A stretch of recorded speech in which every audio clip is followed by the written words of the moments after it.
Pastor André Nunes. Meu reverendo. Amém, amados? Amém. Trouxe até um esboço, que aí vai demorar. Tô brincando, mas vai ser rápido. Pastor, quando você traz esboço, demora, né? Não sei. Talvez sim, talvez não. Glória a Deus. E o baterista vai saindo, e o guitarrista também. Ah, vai beber água. Tô brincando. Amém, amados? Estão felizes? Tem uma palavra de Deus para você. Desde as 3h30 que nós estamos aqui. E quanto mais você fica num ambiente cheio de unção, de poder de Deus, mais você vai se enchendo, se enchendo, se enchendo. É impressionante. Quando você faz uma análise, quanto tempo você passa no meio do povo de Deus, em comunhão, você vai recebendo mais de Deus, sentindo uma presença que você sabe que é de Deus. Aí você começa a comparar isso no céu. Como vai ser no céu?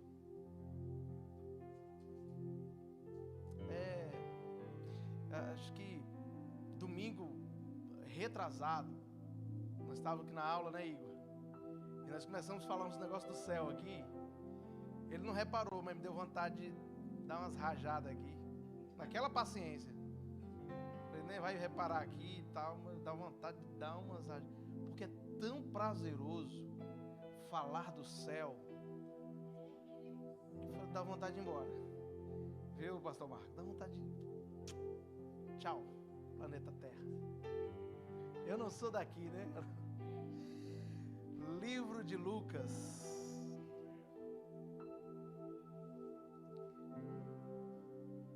Lucas, capítulo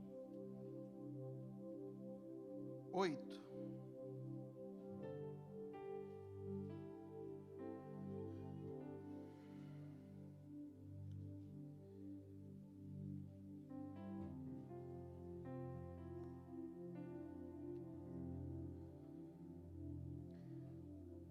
Encontraram aí na tela? Mas na Bíblia, né? Na tela.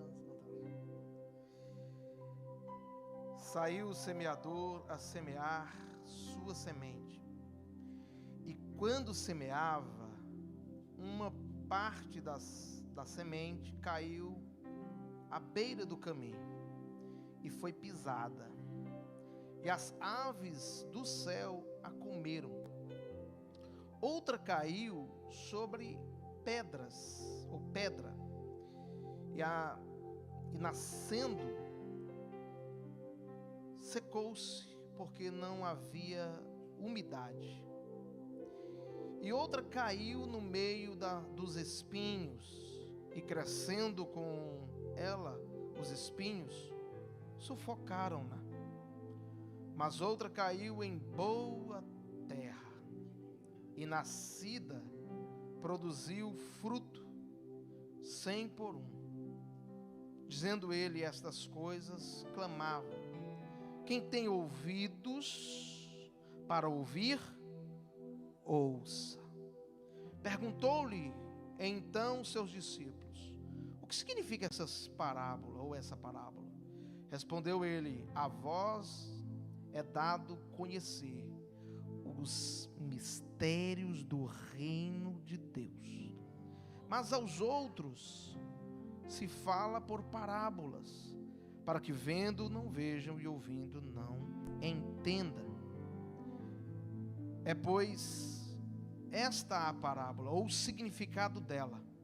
A semente é a palavra de Deus. A semente é a palavra de Deus. Anote isso no seu coração.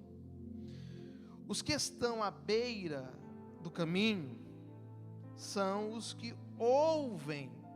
Olha essa palavra de novo, ouvem. Mas logo vem o diabo e tira-lhe do coração a palavra, para que não suceda que, crendo, sejam salvos. Os que estão sobre pedra são os que ouvindo a palavra, a recebem com alegria, mas esses não têm raiz, apenas creem por algum tempo, mas na hora da provação se desviam. A parte que caiu entre espinhos são os que ouviram a palavra e, indo seu caminho, são sufocados pelos cuidados, riquezas e deleites dessa vida, e não dão frutos com perfeição. Mas o que caiu em boa terra são os que ouvem a palavra com o coração. Esse é o terreno reto e bom, retém e dão fruto com perseverança. Hoje eu quero falar a respeito desses ambientes, 4 ambientes. A semente é semeada por um semeador. Um semeador. Não alguns semeadores, mas um é que semeia. Ele planta a semente, é a palavra. O terreno é o coração. Por muito tempo eu achava que essa parábola era uma parábola para ser entregue a novos convertidos, ou pessoas que de uma certa maneira não tinham ouvido falar do Evangelho. Mas analisando o texto, essa palavra é para todos aqueles que ouvem, todos aqueles que têm ouvido. Lembra do texto de Apocalipse? Apocalipse capítulo 22, versículo 17, em que o Espírito e a noiva diz: vem, e aos que ouvem diz: vem. Quando você vai para o capítulo 2, você encontra também, no versículo 7 de Apocalipse, capítulo 2, versículo 7, algo interessante. E fala exatamente para aqueles que ouvem. Quem tem ouvidos para ouvir, ouça o que o Espírito diz às igrejas. No capítulo 2, o Espírito está falando com a igreja. No capítulo 22, o Espírito e a igreja diz: vem. Mas a semente é a palavra. E o interessante é que Jesus vai falar sobre os 4 ambientes. E o primeiro ambiente, e o meu foco vai ser as sementes que caem nos espinhos, mas deixa eu me passar aqui bem rápido. No primeiro ambiente, é um caminho que a semente caiu, aonde é lugar pisado, terra pisada. Terra pisada vira um solo duro, rochoso. Você começa a perceber que Jesus estava dizendo que sementes que caem nesse ambiente, em que pensamentos vai e pensamentos vêm, caminha ali, todo tipo de pensamentos, você começa a entender que pensamentos demais vai fazer que a semente não penetre no solo, e não germine, não vire o que tem que ser. A palavra do Senhor não tem condição de entrar, de ser plantada numa mente com pensamentos demasiados demais, com pensamentos, com muita filosofia, com muito achismo, com uma mente elevada demais, que não pondera, que não prescruta, pensamentos que não são positivos. E não estou falando de positivismo, estou falando de positivos, pensamentos bons. Provérbios vai dizer, capítulo 21, versículo 5, que o pensamento do diligente tende a prosperar, mas de todo ansioso, apenas a pobreza. Quando você não para aprofundar no que a palavra de Deus está dizendo, você consegue permitir que o solo do seu coração seja duro. Não é qualquer palavra que penetra, que entra, que perfura. Não adianta o pastor falar, não adianta o obreiro falar. Vai ser semente jogada ao vento. Mas há um detalhe para aqueles que não têm um coração de terra boa. O diabo vai roubar a palavra. O diabo vai tomar aquilo que era para a sua prosperidade, o seu desenvolvimento, o seu crescimento. O diabo vai roubar. É nessa hora que a batalha espiritual inicia e começa. E a batalha, quando começa, ela não tem mais fim. Pondere seus pensamentos. Não é qualquer religião, qualquer sofisma que entra na sua mente. Sabe aquelas pessoas que uma hora ela é crente, depois não é mais crente. Por quê? Porque eu ouvi o espiritismo, me convenceram. Não, eu ouvi pessoal lá, não pode falar, né? Me convenceram. Não, o budismo me convenceu. E começa, cheio de pensamentos, cheio de filosofias. A palavra do Senhor, que é a palavra viva e eficaz, como ele diz em Hebreus 4:12, que é a palavra viva, eficaz, é mais penetrante do que uma espada de 2 gumes, que penetra de uma maneira que divide a alma, coisas emotivas de espirituais, divide alma e espírito, e é mais penetrante do que para atingir ossos e medulas, e é apta para discernir os pensamentos dos homens. Quando você não para de andar por esses caminhos, já viu aquela conversa de que qualquer caminho serve, qualquer caminho leva a Deus? Só um caminho leva a Deus. Eu sou o caminho, a verdade e a vida. Só Jesus disse isso. Nenhum desses outros líderes filosóficos teve o poder de dizer isso. O segundo terreno é um terreno interessante. Jesus vai dizer que é aquela semente que caiu nas pedras, e não tendo raiz, não tendo profundidade. E eu vou ler porque eu achei interessante algo aqui. Os que estão sobre pedras, versículo 13, se colocar, por favor. Os que estando sobre pedras são os que ouvem a palavra, a recebem com alegria.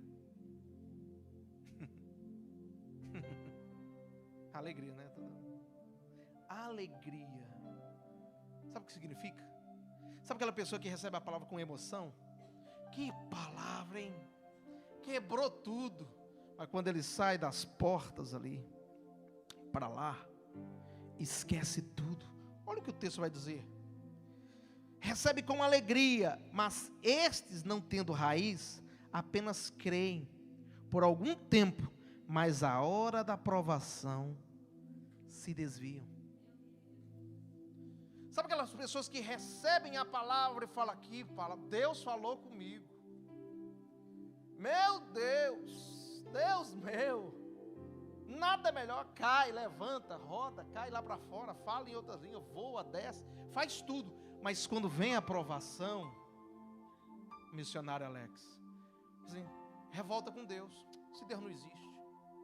Bota uma tatuagem na testa, 666, só agora é a sua do anticristo. Tem gente que é fraco do juízo, porque não tem raízes. Oséias 14, capítulo 14, versículo 5, vai dizer que o Senhor é para Israel como orvalho, chuva. E olha que detalhe. E cresce como lírios, mas as suas raízes é como o cedro do Líbano. Que botânica estranha, né? Não existe uma botânica dessa. O lírio, já viu um lírio? O lírio é uma planta desse tamanho, insignificante, uma planta daquela. Mas ele está dizendo que Deus é como a chuva, vida, que cai, e Israel cresce, como o lírio. Lírio, você vai ver que do solo para cima, é humildade, é simplicidade, é coisas, sabe, tranquilo. É o lírio, está falando de humildade.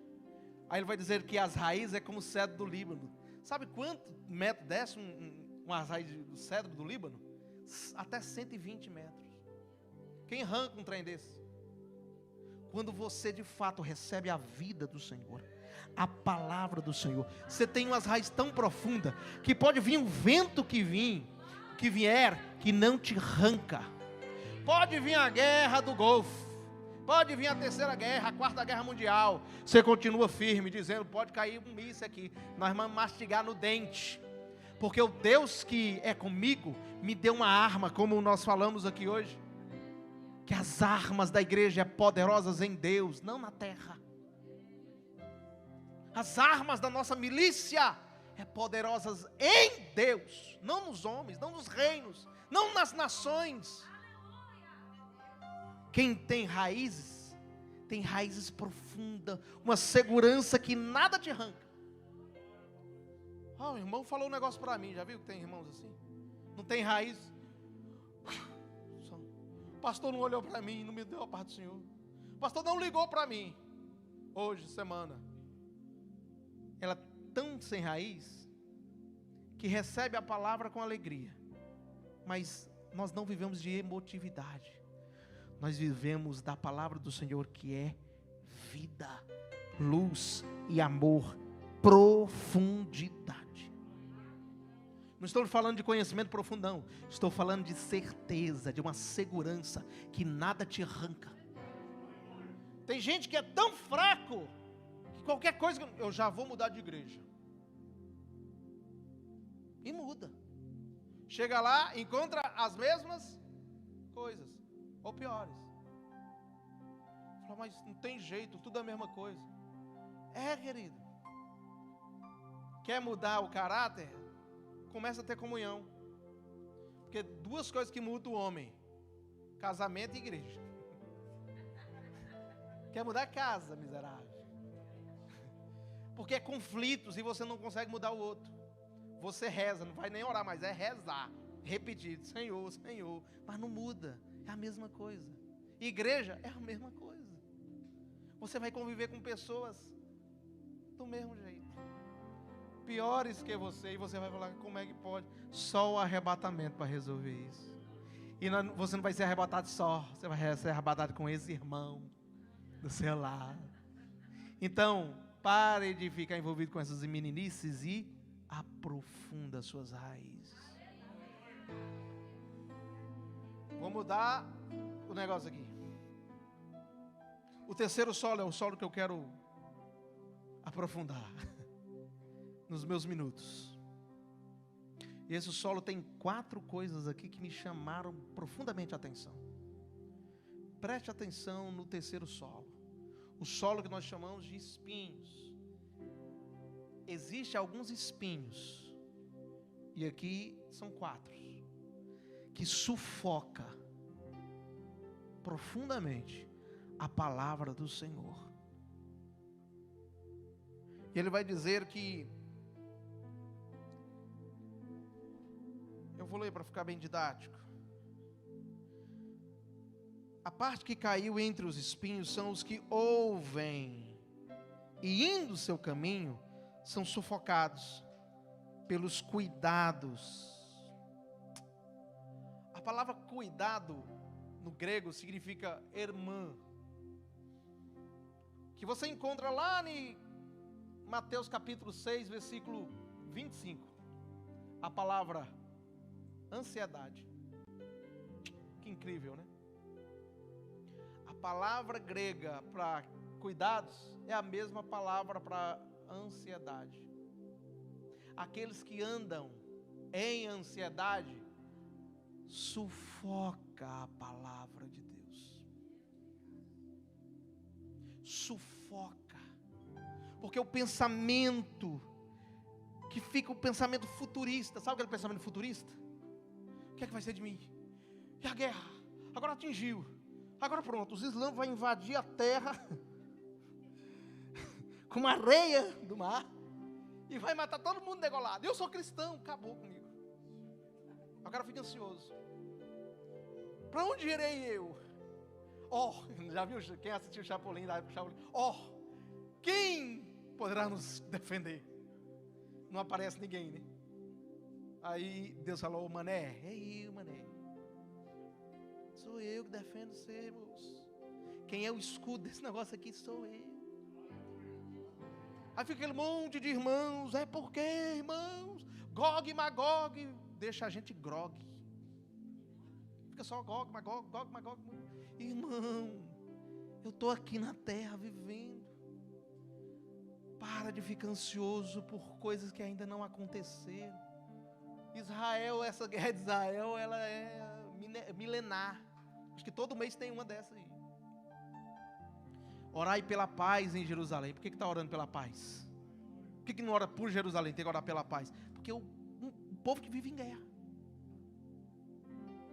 Então, preocupa em simplesmente entender que você precisa da palavra do Senhor, de uma segurança para não viver ansioso. A ansiedade, ela te leva a esquecer da vida. Não andeis ansioso por coisa alguma, nem pelo que comer, pelo que vestir, pelo que beber, porque isso não é maior do que a vossa vida. Olhai para os pássaros, não plantam, não colhem, não ajuntam em celeiro, não faz tudo isso. Mesmo assim o Pai Celeste as alimenta. Quem de vocês pode mudar o curso da sua vida ansiosos como vocês andam? Descansa.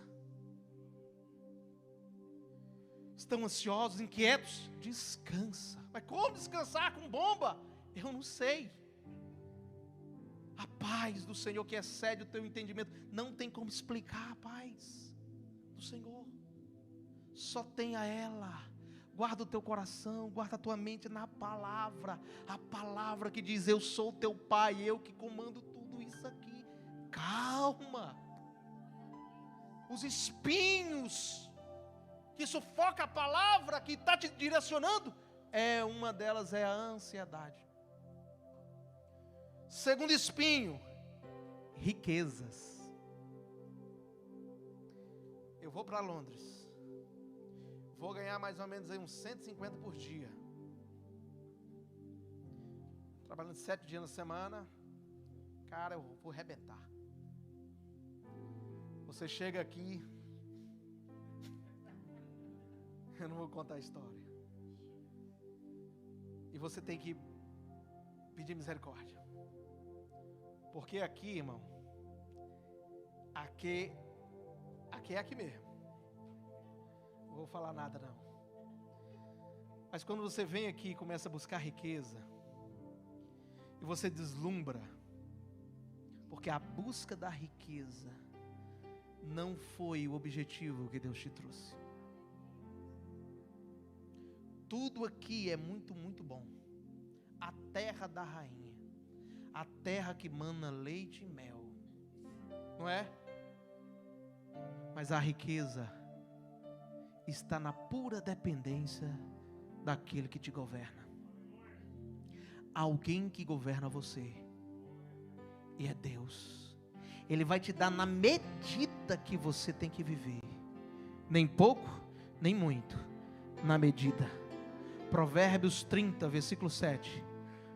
Senhor, não me dá nem a riqueza, nem a pobreza, porque estando pobre, venha furtar e negar o nome do Senhor. Nem me dê a riqueza, porque estando muito rico, venha esquecer do Senhor. mas me dá o pão da porção acostumada. Isso é prosperidade. Riqueza não é prosperidade. Prosperidade é você produzir. Aonde você está, produza. Está aqui no Reino Unido, em algum trabalho, produza. Não fique parado. Não tem como ficar parado aqui. Produza. Com a língua ou sem a língua, produza. Isso é prosperidade. E junto com a riqueza do Senhor, você transborda. É produzir e transbordar. Não há guerra que pare a prosperidade de Deus. Não há guerra que pare Deus prosperar o seu povo, a sua igreja. Se for preciso brotar a água da rocha, Ele faz brotar tranquilamente. Não é problema para Ele. Mas não busque riqueza. Busque o Senhor, que é dono do ouro e da prata. Todos os dias você precisa de uma meta. Senhor, é isso aqui que eu preciso para viver. Às vezes o Senhor vai te dar até mais. Mas dependa de Deus. Não dependa das riquezas. Lembra que Jesus comparou Deus e as riquezas? Quem você serve? Esse é um dos espinhos que tem sufocado a palavra do Senhor no meio da igreja. Uma é a ansiedade. O povo está louco, com traumas, angústias, agoniados. O outro é a riqueza. Como é que eu vou pagar a conta? Como é que eu vou comprar o lote lá no Brasil? Como é que eu vou pagar isso? Como é que é isso? Você não vai na igreja? Não, vou não. Por quê? Porque eu tenho que fazer mais dinheiro. Tenho que fazer mais dinheiro. E a comunhão dos irmãos? Eu tenho que fazer mais dinheiro. E a reunião lá do PG? Eu tenho que fazer mais dinheiro. Eu tenho que fazer mais dinheiro. Preciso pagar uma conta. Quem você de fato serve? E Deus está falando, moço, joga as suas ansiedades nos meus braços. Eu tenho o poder de segurar esse negócio. Moço, serve a mim, porque tu não vai andar inquieto, agoniado, angustiado pelo que vai acontecer no amanhã, que não pertence a você, pertence a mim. Cada dia tem o seu mal. Por que está preocupado dia de amanhã? Viva hoje como se ele estivesse voltando hoje. Tranquilo, calma. Segundo, terceiro espinho que é mencionado aí: prazeres dessa vida, mundanismo. A como os prazeres têm sido algo que tem sufocado a palavra do Senhor. Como os prazeres dessa vida têm sido absolutamente uma arma que tem feito crentes e mais crentes, sabe, desviar, se envolver. Oh, irmãos, os prazeres dessa vida é o maior sinal que você não tem intimidade com o Senhor. Os prazeres é só festança, é só vícios. Ah, meu prazer é dinheiro. Ah, meu prazer é ir para festa. Meu prazer é só carne assada. Louvado seja Deus. Meu prazer, já viu? É comprar roupas às irmãs aí, é gastar nessas lojas de Londres. Glória a Deus, né? Primark nunca mais, agora evoluiu. É o quê? Shein. É Shein. Que é isso? Shein é uma loja. Xing Ling. Não, Xing Ling é chinês. E vai. Prazeres e prazeres e prazeres sufocam a palavra. Como você está vivendo, irmão? Fala sério. Deixa eu ler uma parada aqui a respeito de prazeres. Eclesiastes,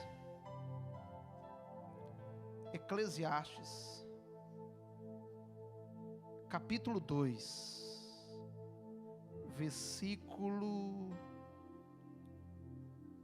Cadê Eclesiastes aqui? Sumiu. Capítulo 1, capítulo 2. Acharam aí? Capítulo 2. Disse eu no meu coração, ora vem, eu te provarei, olha, prazer, com alegria. Portanto, gozar o prazer, mas eis que também isso era vaidade. Continua. Pastora, leia, pastora. Ao riso disse, está doido, e da alegria, de que serve esta? De que serve? Vai, continua. Busquei no meu coração como estimular com vinho a minha carne, regendo, porém, o meu coração com sabedoria, e entregar-me à loucura, até ver o que seria melhor que os filhos dos homens fizessem debaixo do céu durante o número dos dias da sua vida. Versículo 4. Fiz para mim obras magníficas. Só empreendendo agora, vai. Edifiquei para mim casas, plantei para mim vinhas, Versículo 5. fiz para mim hortas e jardins, e plantei neles árvores de toda espécie de fruto. Fiz para mim tanques de águas, para regar com eles o bosque em que reverdeciam as árvores. Adquiri servos e servas, e tive servos nascidos em casa. Também tive grandes possessões de gados e ovelhas, mais do que todos os que houve antes de mim em Jerusalém.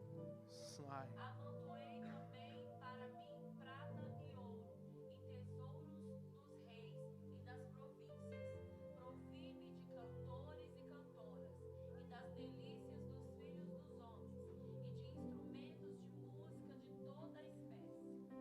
E fui engrandecido, e aumentei mais do que todos os que houve antes de mim em Jerusalém. Perseverou também comigo a minha sabedoria. 10. E tudo quanto desejaram os meus olhos, não Vai. lhes neguei, nem privei o meu coração de alegria alguma.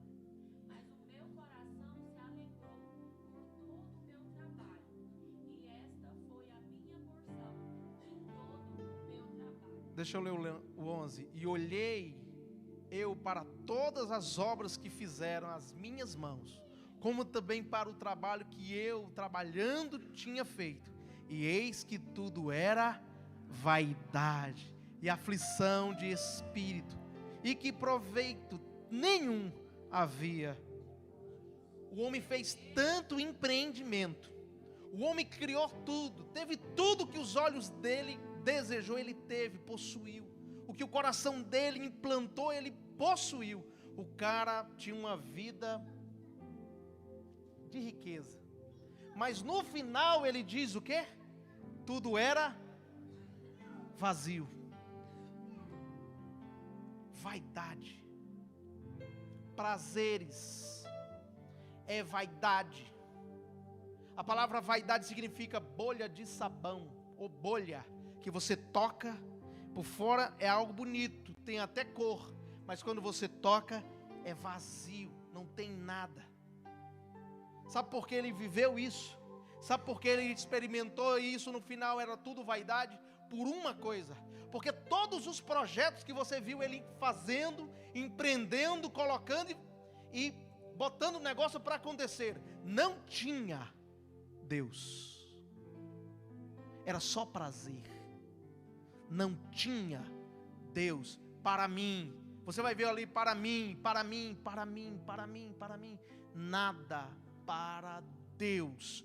Quando você não faz, ou melhor, quando você faz algo e não tem Deus como centro, é uma vaidade, é só prazer.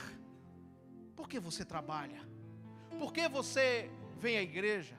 Por que você compra roupa? Por que você... é só para vestir, né? Para tampar... Não! O que tem Deus fazendo parte da sua vida, da sua casa, dos seus negócios? O que faz Deus parte em você? Se Deus faz parte, porque você não o glorifica. Por tudo dai glória. Dai glória por tudo. Tudo que fizer seja para a glória de Deus. Caso contrário é vaidade. É como esse homem diz, é canseira, é cansar, é esgotamento. O primeiro espinho é a ansiedade, que sufoca a palavra. O segundo é as riquezas, ou o que ele tinha. O terceiro era prazeres dessa vida. Como o salmista vai dizer, é melhor estar um dia na sua casa do que 1000 em outros lugares. Qual é o teu prazer? Aonde está o teu prazer? O meu prazer está na lei do Senhor, não foi isso que ele disse? E nessa lei eu medito de dia e de noite. E o último espinho aí,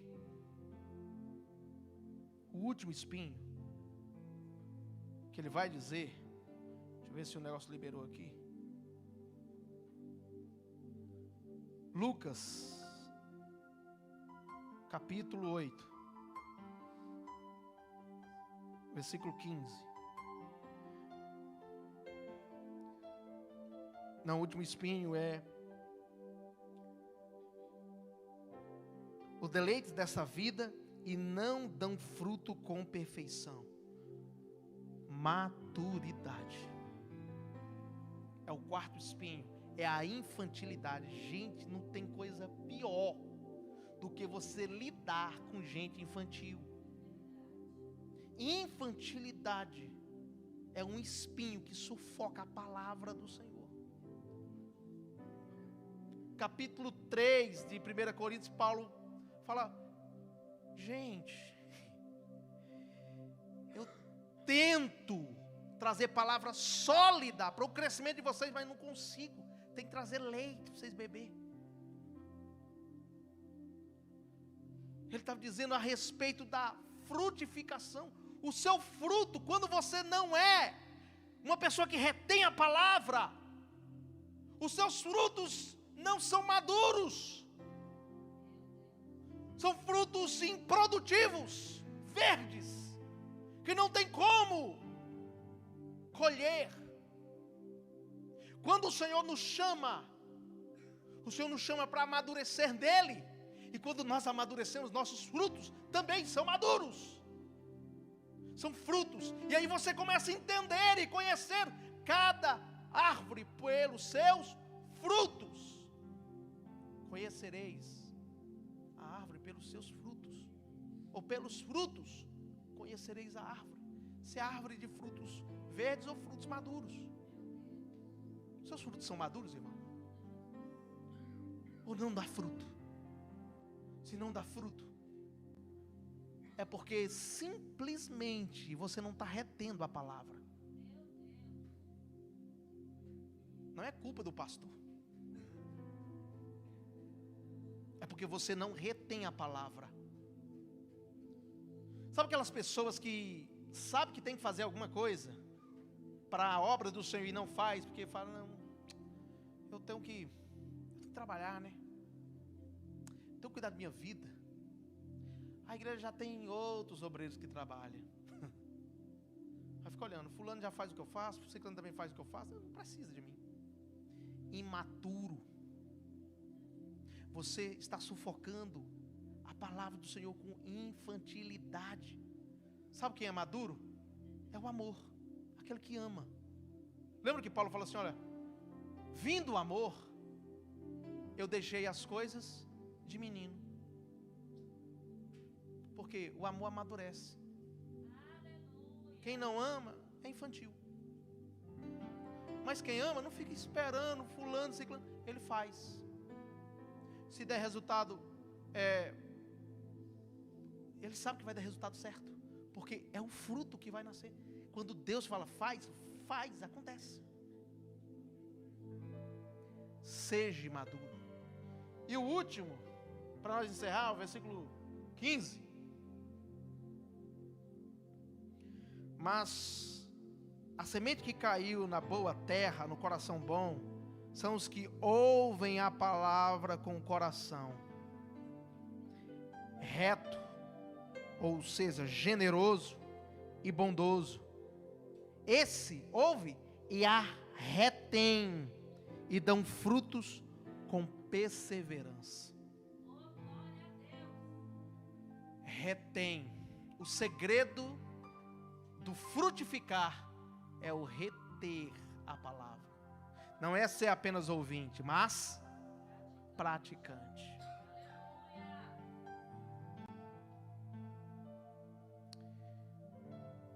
Se você quer ter uma vida de frutificação, essas palavras é simples, bem simples, mas elas são tão poderosas e ela faz o efeito que tem que fazer. É só colocar em prática. Aonde você pensar, é no seu relacionamento, é nas suas finanças, é na sua saúde emocional, é na sua saúde física. Retém a palavra. A fé vem pelo ouvir, e ouvir a palavra de Deus. A palavra, ela é viva e eficaz, e mais penetrante do que espada de 2 gumes, mas é só para quem ouve. O Espírito e a noiva diz: vem. Assentado como você está, curve sua cabeça. Curve sua cabeça.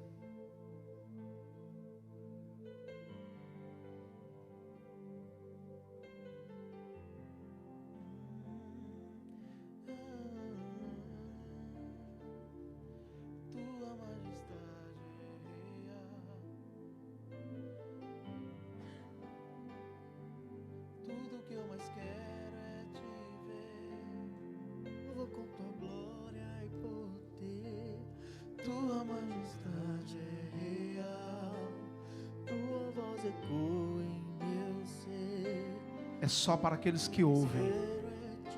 Só os que ouvem que ouvirão a trombeta soar. Nós não fomos chamados para ouvir flautas. Nós somos chamados para ouvir o toque das trombetas. A trombeta soará. E nós não estaremos sufocados. Nós não estaremos fracos sem raízes. Nós não estaremos pisados.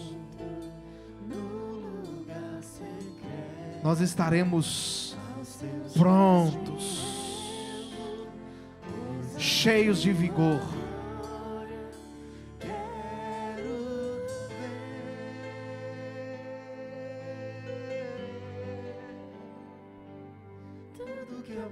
O que tem te sufocado? O que está te sufocando? Se você de fato tem algum espinho no seu interior, na sua alma, no seu ser, que está sufocando a palavra do Senhor, hoje é o convite de você se curar e se libertar. Se coloque de pé, nós vamos orar por você. Leva-me mais perto.